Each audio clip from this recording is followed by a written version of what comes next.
I don't know much about the Mormon faith, but I think that he brought his people to Utah because they were persecuted in other places, and I don't know. Then what's All he I did? know. Joseph Smith. I haven't got a clue. Maybe one of the early settlers that came across the Mayflower or something? I don't know. The founder of Mormonism. Didn't he create the Book of Mormon? Okay, Joseph Smith was the first prophet of the Church of Jesus Christ of Latter-day Saints, and he restored the priesthood on the earth after it was taken away. In 1820, a young farmer in Palmyra, New York, searched for the beliefs that he wanted to join among the uproar of religion. At just 14 years old, Joseph Smith was on his way to becoming a worldwide leader and example. As he sat one night reading James, he came across a scripture that said, "Ask of God," concluding that if he gave wisdom to them that lacked wisdom, and would give liberally and not upbraid, I might venture.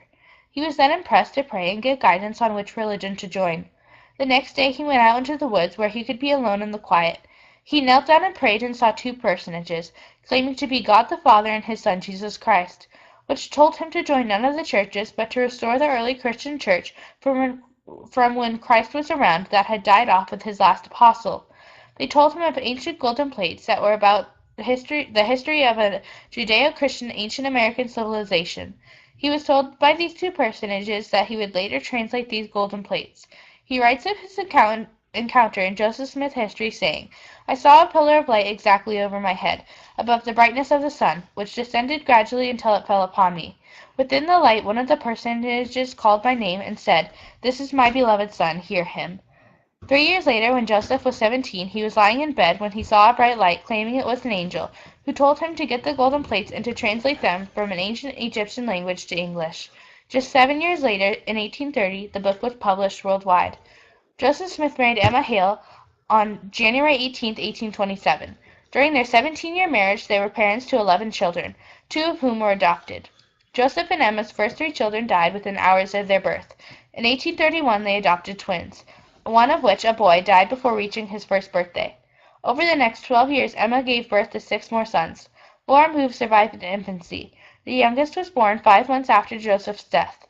Many people started to follow the teachings of the Book of Mormon, and soon a gathering of people formed, calling themselves part of the Church of Jesus Christ of Latter-day Saints. Although people supported the teachings of the Book of Mormon and sustained Joseph Smith as a prophet of God, many others did not. The Mormons were persecuted and forced to move westward.